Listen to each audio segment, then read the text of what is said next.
자, 오늘 에스겔 30번째 시간입니다. 38장 하반부부터 39장까지요. 자, 제목은 곡의 멸망과 떨어진 하나님의 이름의 회복이라는 제목입니다. 처음에 원래 제목은 이스라엘의 회복이었었는데 내용을 쭉 다시 한번 보니까 이스라엘의 회복이라는 표현보다는 하나님의 이름의 회복이라는 말이 좋을 것 같아요.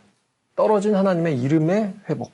자, 지난번에 38장 17절까지 우리가 이걸 읽었죠. 자, 하나님의 종이 예언한 북쪽으로부터의 심판이 이루어지는 날이 아니냐라는 말씀까지 우리가 읽었습니다. 에스겔 38장 18절부터입니다. 자, 그날이 이제 이 곡이 쳐들어온 날이죠. 그 날에 곡이 이스라엘 땅을 치러 오면 내 노여움이 내 얼굴에 나타나리라 주여의 말씀이니라. 곡의 군대가 나타났을 때 하나님의 노여움이 하나님의 얼굴에 나타날 것이다. 자, 19절. 내가 질투와 맹렬한 노여움으로 말하였거니와, 여기서 질투와 맹렬한 노여움이라고 나와 있는데요. 여러분, 여기서 맹렬한이라는 단어는 원래는 이제 타오르다. 영어로는 이제 blaze, 불타오르는 이런 뜻입니다. 그래서 우리가 불타는 진노라는 표현 쓰잖아요. 불타는 진노. 하나님의 진노가 마치 불타오르는 듯한. 하나님께서 여기 이제 질투라는 표현이 나왔는데 이제 질투, 열정이란 뜻입니다. 내가 열정과 불타오르는 진노로 말을 한다. 말을 하는데 그러니까 이제 이 말은 단순히 뭐 과장된, 허황된 이런 표현이 아니라 내가 어떤 말을 할 것인데 그 말을 열정과 불타오르는 진노로 말을 하고 있는데 라고 하면은 그 말은 가벼운 말이에요? 무거운 말이에요? 굉장히 무거운 말이죠. 하나님께서 불타오르는 진노로 이 말씀을 하시는데 19절 하반절부터는 하나님께서 어떤 내용들을 이 열정과 불타오르는 진노로 말씀하시는 내용이냐? 자, 어떤 내용이냐면 이제 대재앙입니다. 디자스터이라고도 영어로는 표현하고 캐타스트로피라고도 영어로는 뭐 표현을 하는데요. 대재앙이 일어나는데요. 자, 19절 하반절 보니까 그날에 큰 지진이 이스라엘 땅에 일어나서 바다의 고기와 공중의 새들과 들의 짐승들과 땅에 기는 모든 벌레와 지면에 있는 모든 사람이 내 앞에서 떨 것이다. 일단 첫 번째 대재앙은 큰 지진입니다. 얼마나 큰 지진이 일어나는지, 여러분 얼마나 지진이 큰지요. 바다의 물고기도 떨어요. 여러분 그 곤충들이 여러분들의 발자국 소리에 놀라는 거 알죠? 곤충들이 떨면 놀라잖아요. 땅이 떨리면 놀랍니다. 놀라가지고 막 도망가죠? 근데 얼마나 큰 지진이 일어나는지 바다에 있는 물고기도 떨고요. 하늘에 날고 있는 새들도 떨고요. 들에 있는 짐승들도 떨고요. 땅에 기는 벌레들도 떨고요. 지면에 있는 모든 사람들도 다 떱니다. 다 떨 정도의 큰 지진이 일어나고 또 그날 모든 산이 무너지며 절벽도 무너지며 모든 성벽이 땅에 무너질 것이다. 모든 성벽이 땅에 무너질 것이다. 이제 모든 도시가 파괴되는 것이죠. 첫 번째가 대지진입니다. 자, 근데 이거를 지금 맹렬한 질투와 노염으로 말씀하고 계시다는 거 반드시 이루어질 거라는 거죠. 그 다음에 21절 내가 내 모든 산 중에서 그를 이제 곡을 칠 칼을 부를 것인데 각 사람이 칼로 그 형제를 칠 것이며 전쟁과 내분 학살이 일어납니다. 내분과 학살이 일어나요. 칼로 그 형제를 칠 것이며 그 다음에는 어떤 재앙이 뒤따르냐면 전염병이 뒤따릅니다. 전염병과 피는 이제 죽음입니다. 전염병과 피가 그를 따를 것이고 또 심판하며 쏟아지는 폭우와 큰 우박덩이와 불과 유황으로 그 피 다음에는 폭우가 그 다음에는 우박덩어리와 그 다음에는 불과 유황으로 그와 그 모든 무리와 그와 함께는 많은 백성에게 비 내리듯 할 것이다. 그 곡에 수많은 그 구름 같은 구름의 분자 마냥 엄청나게 많은 그 군대에 7가지 대재앙이 칩니다. 여기 보면 재앙의 숫자가요. 대재앙이 하나님께서 반드시 맹렬한 노염으로 일으키시겠다고 말씀하셨는데 대재앙의 숫자가 7가지입니다.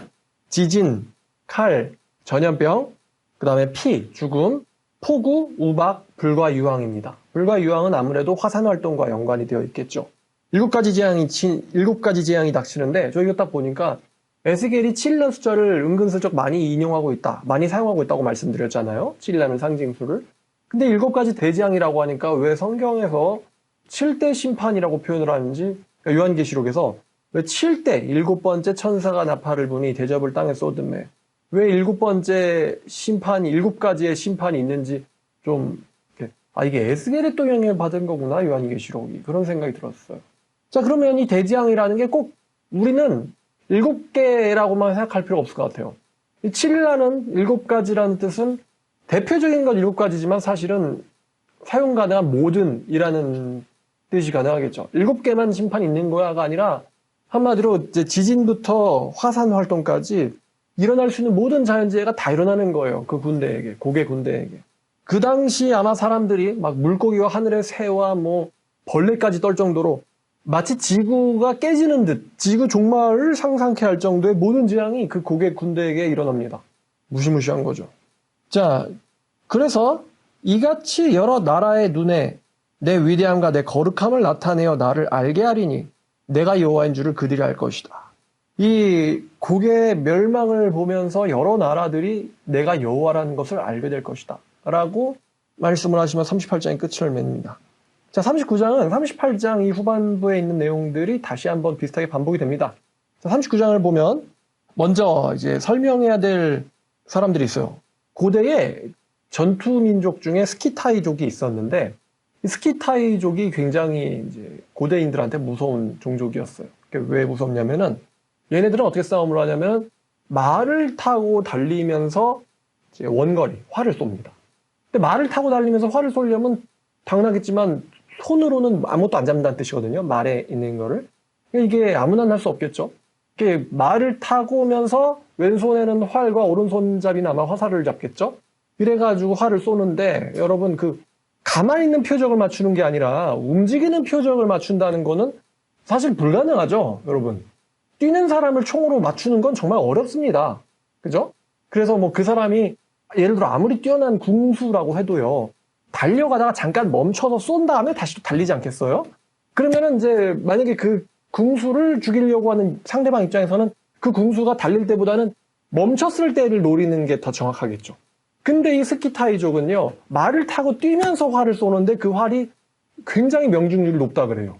그러니까 그 스키타이족을 상대하는 적국들 입장에서는 이런 공격은 없는 거예요. 완전 자기들은 걸어다니는 보병들인데 쟤네들은 뛰어다니면서 활을 쏴요. 그리고 자기들의 공격은 쟤네들을 맞지도 못해요. 얼마나 무섭겠어요. 그래서 이 무시무시한 스키타이족이 있었는데 움직이면서 귀신같이 맞추는 이들의 능력이 주변 민족들에게는 공포의 대상이었거든요. 자, 그러므로 인자야 너는 고객에 예언하여 이르기를 39장 1절입니다. 여호와께서 이같이 말씀하시되 자, 로스와 메섹과 두발 왕 고가 우리가 지난번에 로스는 봤죠? 아마도 이게 우두머리라는 뜻일 것이다. 자, 지도자인 메섹과 두발의 지도자 왕 고가 내가 너를 대적하여 너를 돌이켜서 이끌고 지금 여기 우리가 38장에서 봤던 표현이 또 나오고 있죠.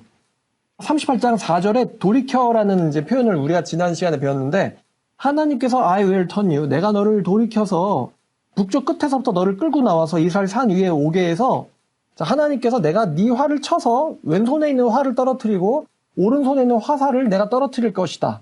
그러니까 이제 그 스키타이족에게 무시무시한 무기가 활과 화살인데 이 무기를 하나님께서 쳐서 떨어뜨리신다는 거예요. 그리고 그뿐만 아니라 너와 함께 있는 백성이 다 이스라엘 산 위에 엎드려질 것이다. 하나님께서 그들의 무기를 떨어뜨리시고 그들과 함께한 모든 사람들이 다 엎드려진다, 죽는다는 것이죠. 그리고 그 후반절 보니까 내가 너를 각종 사나운 새와 들짐승들, 사나운 새 이제 맹금류죠. 맹금류. 성경에서는 부정한 새라고 불리는 뭐 솔개, 독수리 이런 거. 맹금류들과 들짐승들, 뭐 사자, 하이에나, 들짐승들에게 너희의 시체를 넘겨서 먹게 할 것이다. 너는 빈들, 오픈 필드, 굉장히 이제 넓은 빈들에서 너희들은 엎드려질 것이다. 왜냐하면 내가 그렇게 될 거라고 말하였기 때문이다. 주의 말씀입니다. 그 전쟁에서 전사한 시체가 땅에 묻히지 못하고 이 시체가 들짐승한테 먹힌다는 거는 엄청난 치욕을 의미합니다.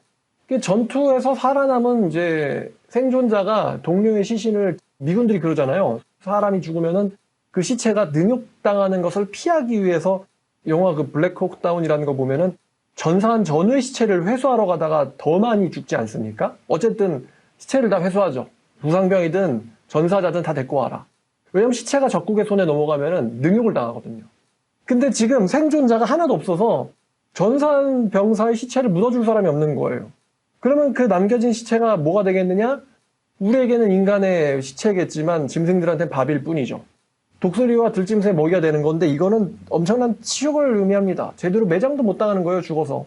자, 이거 보니까 이제 요한계시록 19장이 떠오르거든요. 이미 여러분들이 요한계시록을 다 알고 있다고 이제 가정하고 설교를 하고 있는 거니까요. 19장에 보면은 잔치가 열리거든요.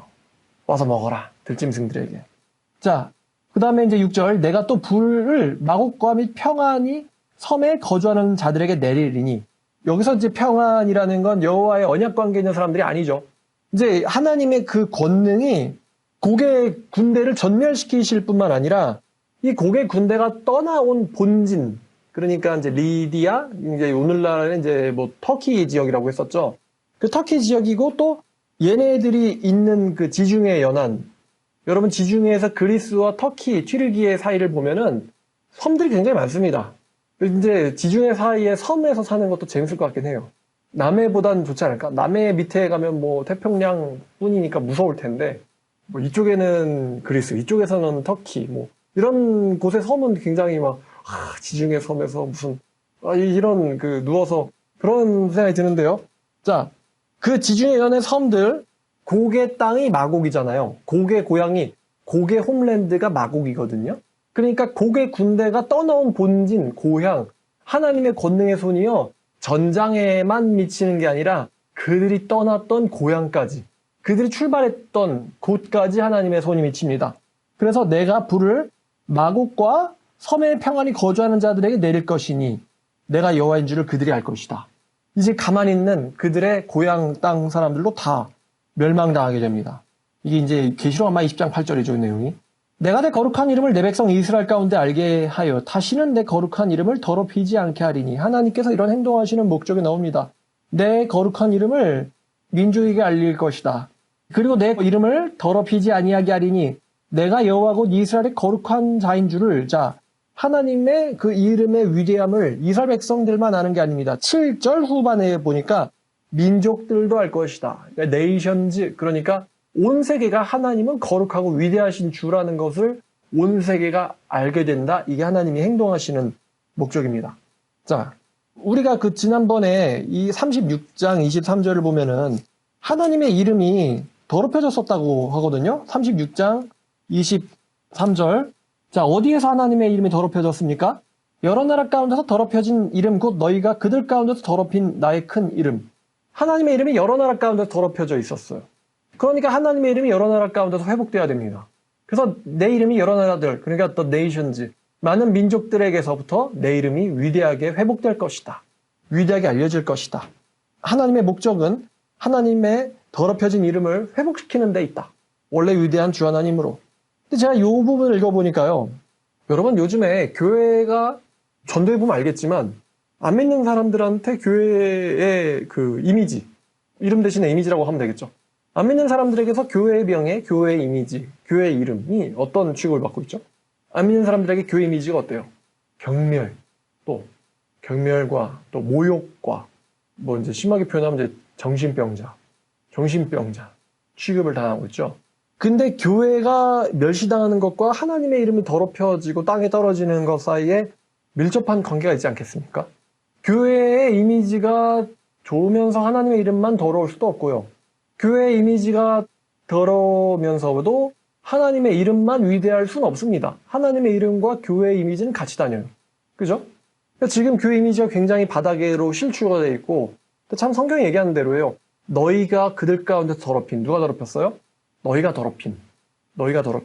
한 구절이 생각나니까 한번 볼게요. 로마서 2장입니다. 자, 로마서 2장 24절. 로마서 2장 24절. 기록된 바와 같이 하나님의 이름이 너희 때문에 이방인 중에서 모독을 받는도다 라는 구절 바울도 알고 있고 인용을 하죠. 이방인 가운데서, 그들 가운데서 모독을 받는도다. 더럽힌 나의 이름. 그죠? 바울도 잘 알고 있어요. 다시 돌아가서. 우리 이제 믿는 사람들의 행동 때문이긴 합니다만 하나님의 이름이 굉장히 실추되고 더럽혀져 있습니다. 지금 교회 이미지만 나쁜 게 아니고 하나님이란 이미지 자체가 굉장히 추락되어 있어요. 자, 다시 에스겔 39장 8절로 돌아가겠습니다. 에스겔 39장 8절. 주 여호와의 말씀이니라 볼지어다. 그날이 와서 이루어지리니, 그날이 등장하죠. 그날이 누구의 날이냐? 이게 그날이 곡의 날이거든요. 곡의 날. 곡의 날이고 또 동시에 여호와의 날입니다. 곡의 날이라 하면 이제 그 곡의 제삿날인 거고요. 여호와의 날이라면 그 여호와께서 이 전쟁, 자기의 대적들에게 개입하시는 그날입니다. 개입하시는 그날, 여호와께서 나타나셔서 개입하시는 그날. 내 말인데 볼지어다 그날이 올 것이고 이루어지리니 내가 말한 그날이 바로 이 날이다. 하나님의 개입이 일어나는 그날. 자, 이날은 우리가 38장에서 38장 17절에 선지자들을 통하여 말을 한 그 날 있잖아요. 이거는 이제 곡이 쳐들어가는 걸 결심하는 날과 이 곡이 이제 준비를 한 다음에 이스라엘에게로 진군해서 와야 되잖아요. 근데 진군을 해서 와야지 그 다음에 이제 누가 나타나시냐면은 하나님이 나타나시거든요. 그러니까 곡이 결성되는 날과 곡이 심판당하는 날 사이는 약간의 갭이 있습니다. 자, 어쨌든 이들은 이스라엘 사람들을 건드리지도 못하고 예루살렘으로 와서 하나님에게 죽습니다.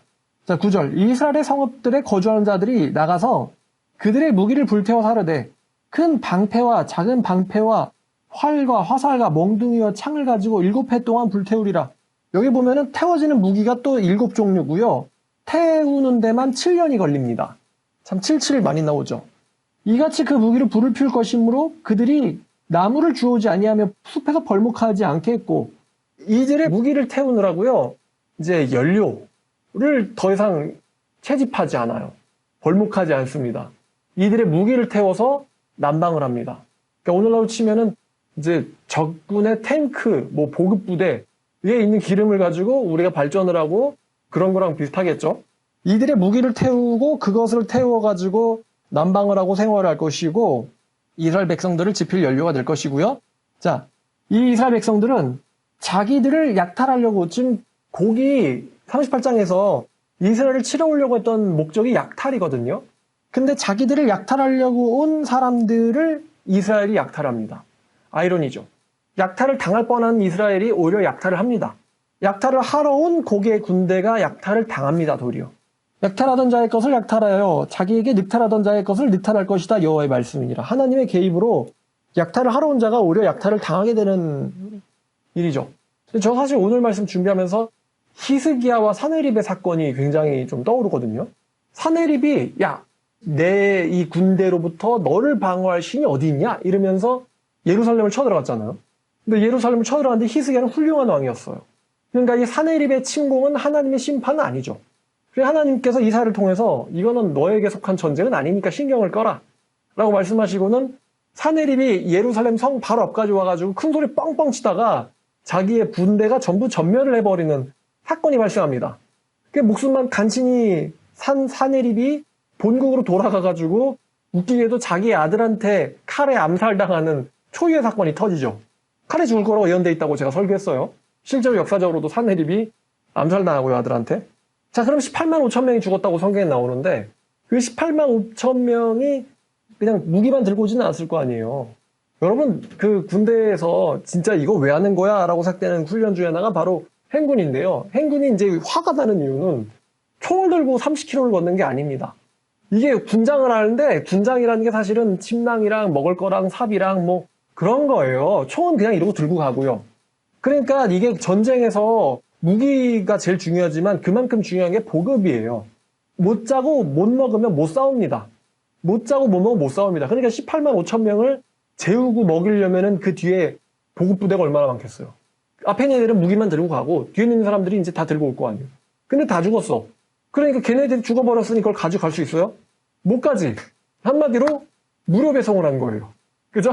예루살렘 백성들한테 무배를 한 겁니다. 그래서 예루살렘 백성들이 걱정만 하다가 죽었네 이러고 가가지고 다 전리품을 가져오죠. 어이구 좋은 무기군, 어이구 좋은 밥이군 하면서 어이구 이거 좋은 의복이군 이러면서 다 가져옵니다. 마찬가지로 이 곡의 군대가 예루살렘을 늑탈하려고 왔다가 죽는 바람에 오히려 약탈거리가 돼버립니다. 자기들이 약탈로 전락을 해버려요. 자, 그 다음에는 11절. 이제 이 수많은 사람들의 시체를 매장을 해야 되잖아요. 11절 보니 그날에 내가 곡을 위하여 이스라엘 땅 곧 바다 동쪽 사람들이 통행하는 골짜기를 매장지로 줄 것인데 얼마나 뼈가 많은지요. 이제 짐승들이 다 먹어버렸으니까 뼈밖에 없거든요. 이 뼈를 매장하는데 뼈 때문에 골짜기가 막혀요. 통행하던 길이 막힐 것이다. 사람들이 거기에서 곡과 그 모든 무리를 매장하고 그 이름을 하몬곡의 골짜기다라고 일컬으리라. 여기서 하몬곡의 곡은 이제 곡이 그냥 곡이고 하몬은 이제 풍부한이라는 뜻입니다. 그러니까 곡의 시체가 하도 많은 그래서 이제 풍부한이라는 뜻이라고 그랬잖아요. 더럽게 많은 이런 뜻이죠. 하문곡의 골짜기. 고개 시체가 더럽게 많은 곳. 이런 곳이죠. 매장에만 몇 달이 걸리냐면요. 7달이 걸립니다. 12절 보니까 7달 동안에 그들을 매장하여 그 땅을 정결하게 할 것이다. 근데 잘 보니까 지금 이스라엘 백성들이요. 이스라엘 백성들이 여러분 기억나요? 죄를 저지름으로 인해서 이스라엘 백성들만 더럽혀진 게 아니라 여러분 죄를 저지르면 자기가 더럽혀집니다. 근데 자기만 더럽혀진 게 아니라 지금 어디까지 더럽혀졌다고 그랬어요? 성경이? 땅까지 더럽혀졌다고 그랬거든요. 땅이 더럽혀졌기 때문에 땅이 거룩하게 되기 위해서 너희를 토해낼 것이다. 그리고 그 땅은 70년 동안 안식할 거라고 그랬거든요. 그럼 70년이라는 기간은 땅이 정화되는 기간이고요. 땅이 이제 거룩해지는 기간입니다. 근데 지금 보면 여기도 보니까 7이라는 숫자가 등장했어요. 7달 동안 매장할 건데 그 매장하는 기간 12절을 보니까 그 기간은 그 땅이 정결케 되는 기간이에요. 지금 뭔가가 정결이라는 개념에 다 초점이 맞춰져 있습니다. 정결, 회복. 백성들이 더럽혀졌는데 백성들이 회복됐어요. 백성들이 살던 이제 땅이 거룩해져야 됩니다. 정화의 의미가 있다. 원래 이제 민수기를 보면요. 19장 11절에 보니까 시체를 다루면은 시체를 다룬 사람은 7일 동안 불결합니다. 근데 불결하다는 건 다시 말하면 거룩해지는 기간이에요.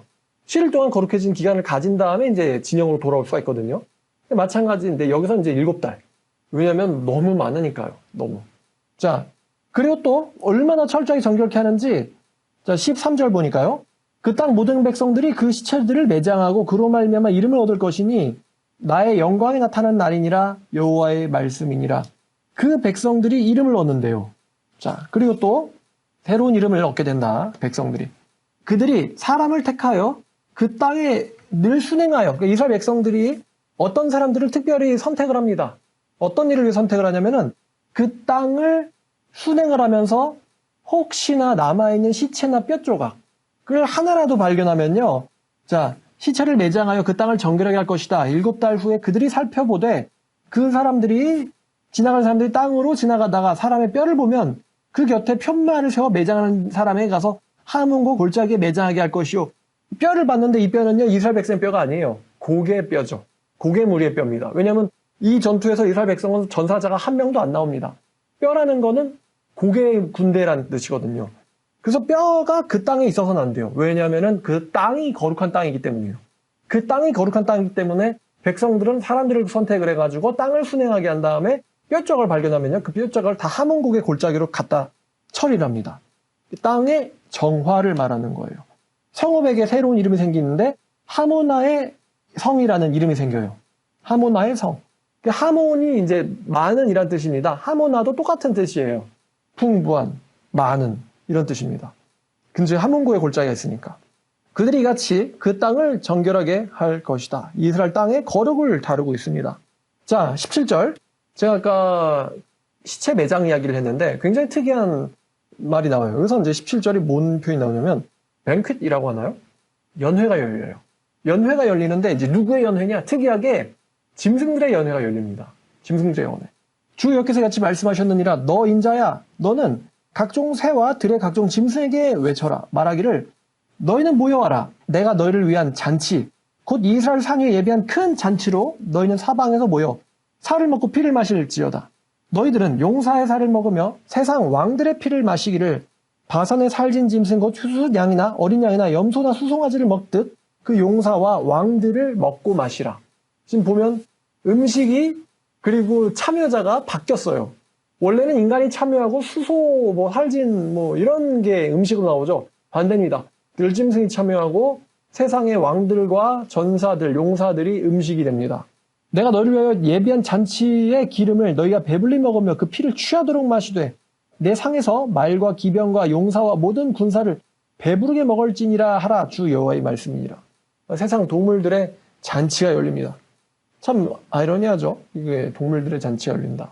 우리 인간들이 창세기에 보면은 이제 9장 3절에 보면 하나님이 모든 동물들을 노아의 후손들에게 먹을 걸로 주시거든요.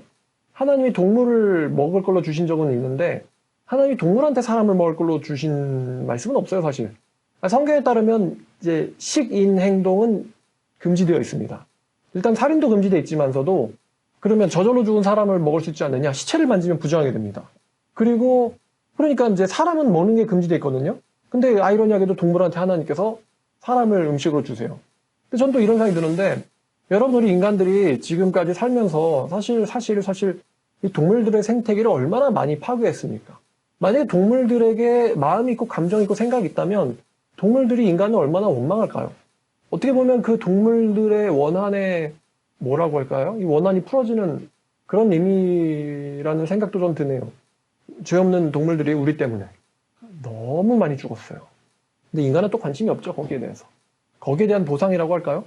자, 그 다음에 이제 21절부터가 사실은 이 38구장의 결론 중심입니다. 자, 내가 내 영광을 여러 민족 가운데 나타내어 모든 민족들이 내가 행한 심판과 내가 그 위에 나타낸 권능을 보게 될 것이다.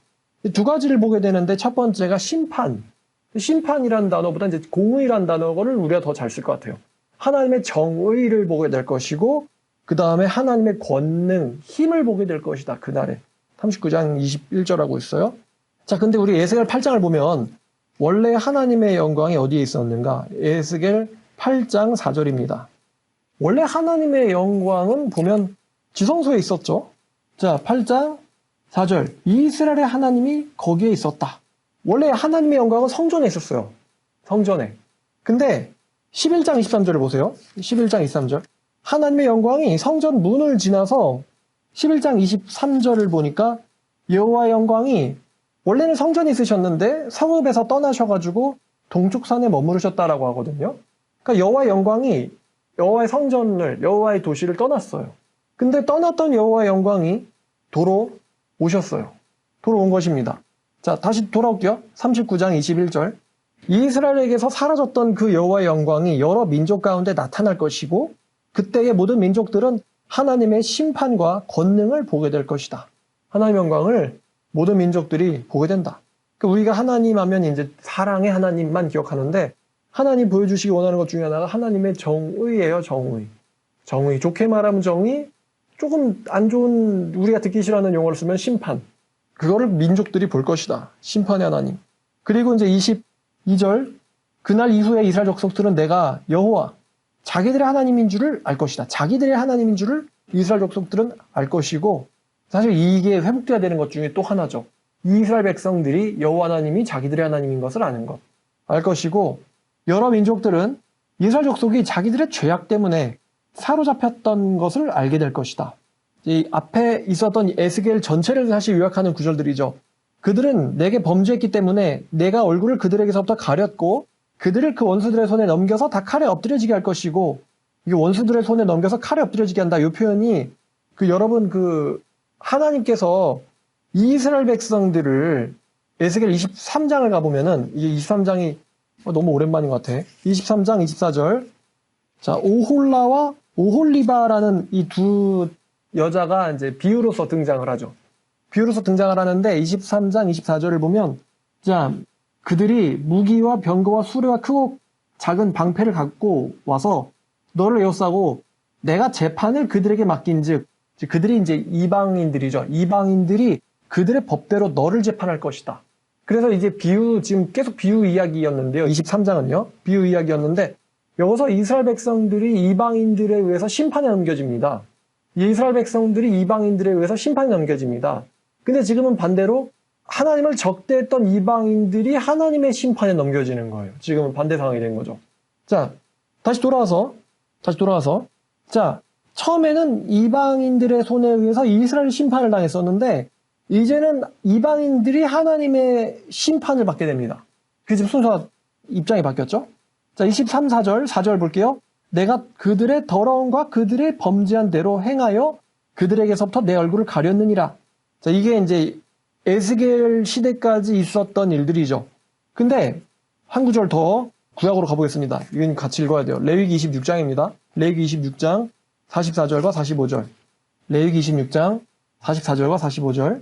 그런즉 그들이 그들의 원수들의 땅에 있을 때에 이제 이스라엘 백성들이 원수들에게 심판받아서 죽고 잡혀갔을 때에 내가 그들을 아주 내버리지 아니하고 미워하지 아니하며 아주 멸하지 아니하고 그들과 맺은 내 언약을 패하지 아니하리니 나는 여호와 그들의 하나님이 됨이니라.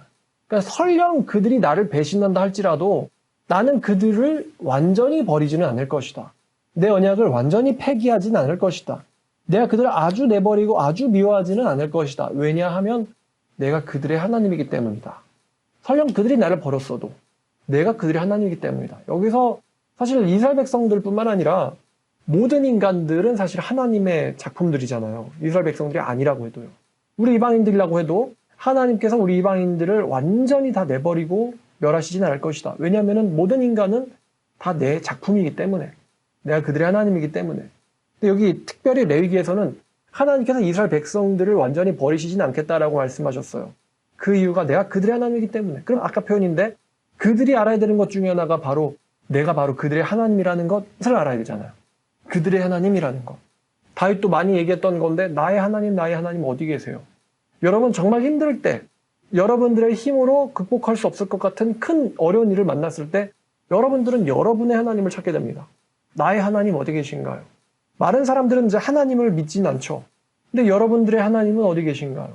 여러분들의 의지는, 여러분들의 의지할 거리는, 신뢰할 거리는 여러분들의 능력인가요? 아버지, 어머니인가요? 여러분 자신인가요? 무엇인가요?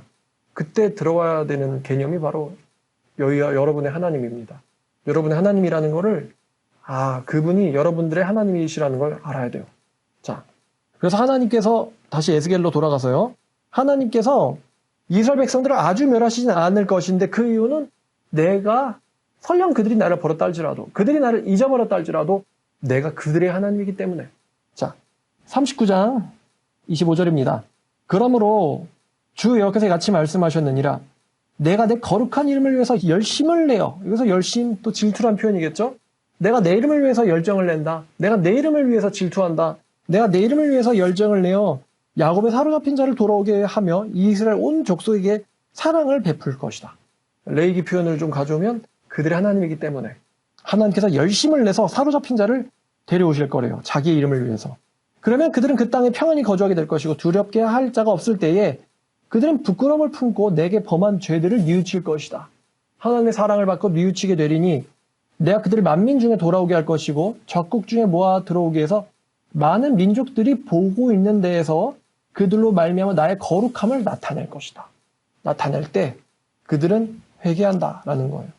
전에는 내가 그들을 사로잡아 여러 나라 가운데 이르게 하였거니와 보면 하나님께서 이제 예레미야 사어 같은 데 나오는데 하나님께서 사로잡힌 자들을 결정을 할 때 이스라엘에 아무리 많은 사람이 있어도 여러분들 그러잖아요. 뭐 전쟁 나면은 적군이 나를 발견할까? 뭐 숨으면 어떻게 찾겠어? 뭐 나는 안 죽을 거야 라고 생각하는데 또 삶과 죽음이 자기 맘대로 되진 않지 않습니까? 예레미야의 말을 좀 보면은 잡혀가나 안 잡혀가나 이게 다 하나님의 선택들이에요. 누구는 잡혀가게 정하고 누구는 죽게 정하고 누구는 그 땅에 남게 정하시고 하나님의 전지전능에는 한 사람이라도 누락은 있을 수 없어요. 근데 사로잡히는 거에도 하나님의 누락이 없다면 사로잡혔다 돌아오는 회복은 하나님께서 열심을 내어 사신다 그랬잖아요. 얼마나 더 철저하겠습니까? 그래서 뭐라고 나와 있냐면 내가 그들을 모아 고국 땅으로 돌아오게 할 건데 한 사람도 이방에 남기지 않을 것이다. 한 사람도 누락되는 사람은 없을 것이다 라고 하나님께서 약속하셨어요. 그럼 한 사람도 남기지 않겠다라는 건 무엇이냐? 여러분 이방 땅에서 돌아오는 것은 단순히 이민이 아닙니다. 하나님의 약속에 대한 성취거든요. 이게 이 돌아온다는 개념이요. 그러니까 하나님의 약속은 완벽하고 완전하며 하나님의 구원은 절대로 실패하지 않는다. 한 명도 이방에는 남겨놓지 않을 것이다 라고 하나님께서 맹세하셨어요. 지금도 상당수 많은 이스라엘 백성들이 이스라엘 본토에 살고 있긴 하는데 아직 돌아오지 않은 이 유대인들도 있긴 하죠. 상당수는 돌아왔고 더러는 여전히 퍼져서 살고 있습니다. 유대인들이. 근데 그날에는 하나님께서 한 사람도 이방엔 남겨두지 않겠다라고 말씀하셨어요. 자, 그러면 그들은 내가 자기의 하나님인 줄, 아까 레위기 말씀이죠. 내가 자기들의 하나님인 줄을 알게 될 것이다. 알게 될 것이다. 미래시를 쓰고 있습니다. 자, 그리고 여기에 이제 인봉을 하나 더 하시는데 뭐냐면 내가 다시는 그들에게 내 얼굴을 가리지 아니하리니 내가 내 영을 이스라엘 족속에게 쏟아부었음이라. 여호와의 말씀이니라. 그러니까 이게 진노를 쏟다와 영을 쏟다. 이 쏟다라는 표현은 같은 표현이거든요. 진노를 쏟다. 그래서 이게 피할 수 없는 거죠. 여기다 영을 쏟다라는 것은 완벽한 봉인을 뜻해요. 그러니까 이제 인장이에요. 약속입니다. 내가 그들의 하나님이라는 것을 완벽히 약속하는 게 뭐냐면 하나님께서 자기 영을 마치 액체를 붓듯이 부어주시는 거예요.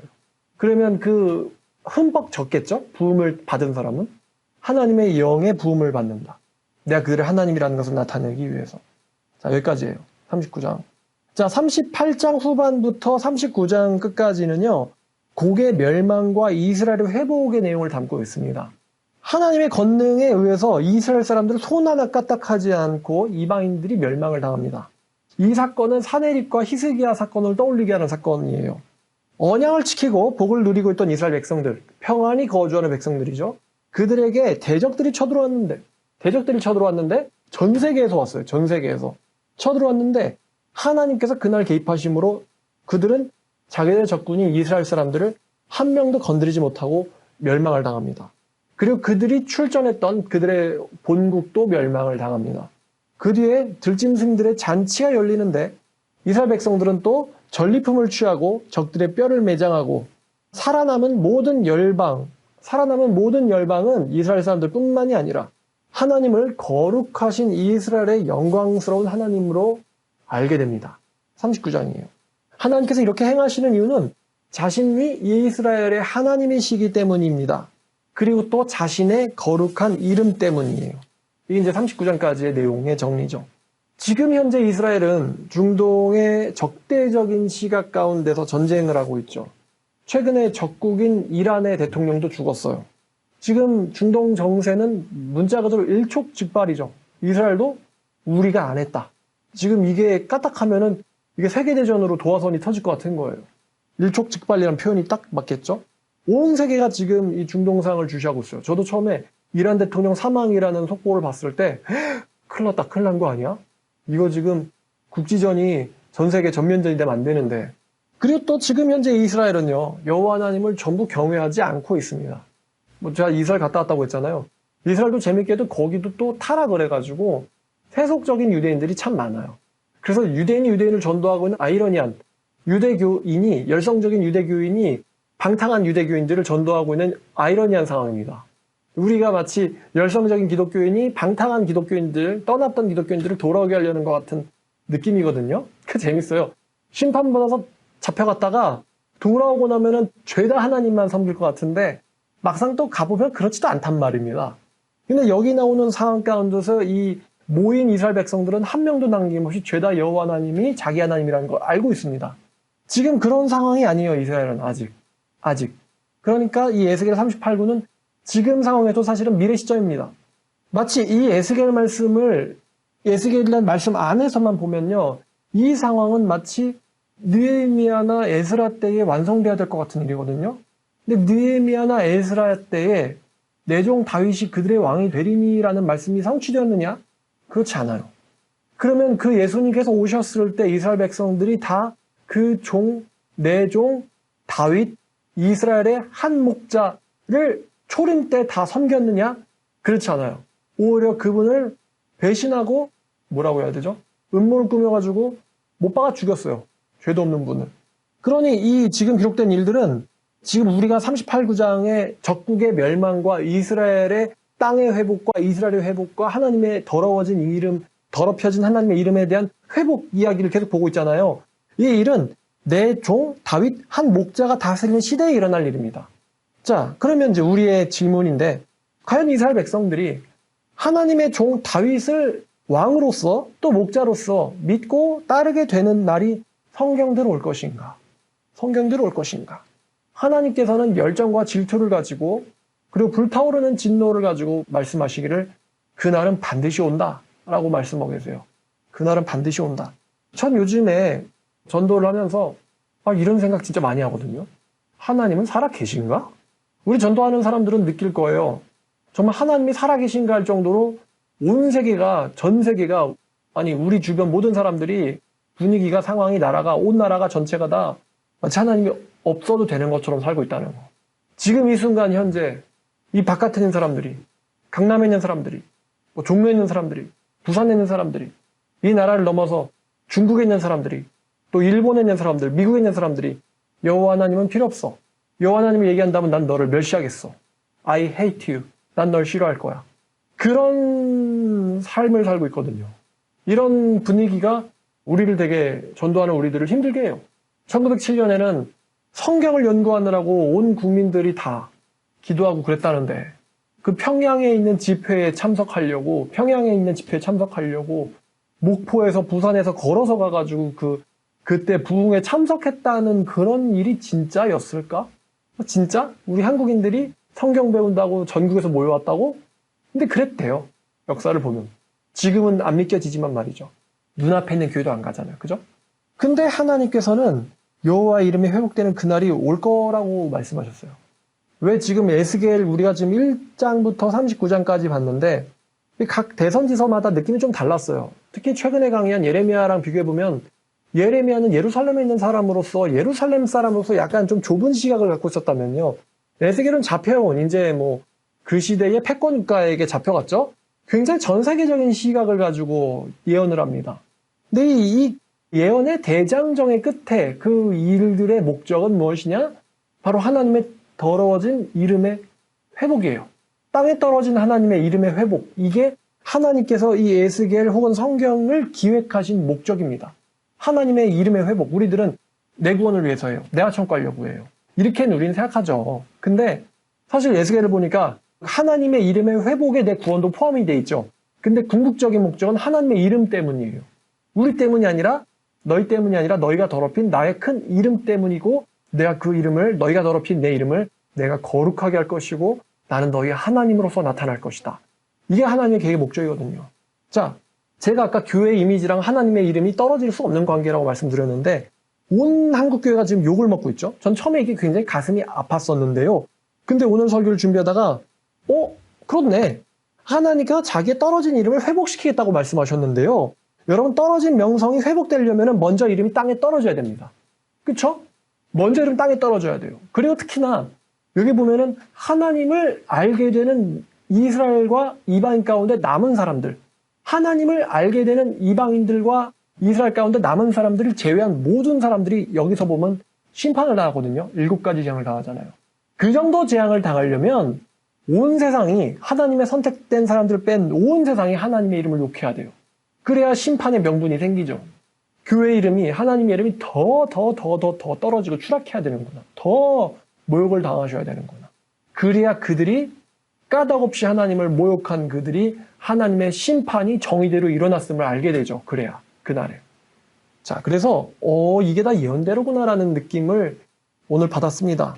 우리 하나님의 이름이 떨어진 이유는 성경에 나와 있죠. 너희가 더럽힌 이렇게 되어 있잖아요. 너희가 더럽힌 우리 때문입니다. 우리 때문에 더럽혀진 하나님의 이름을 하나님께서는 자신의 이름을 반드시 회복시키실 것이라고 말씀하십니다. 내 이름은 너희 가운데 거룩하게 불려진 큰 주 여호와 하나님이란 내 이름을 내가 회복할 것이다. 반드시.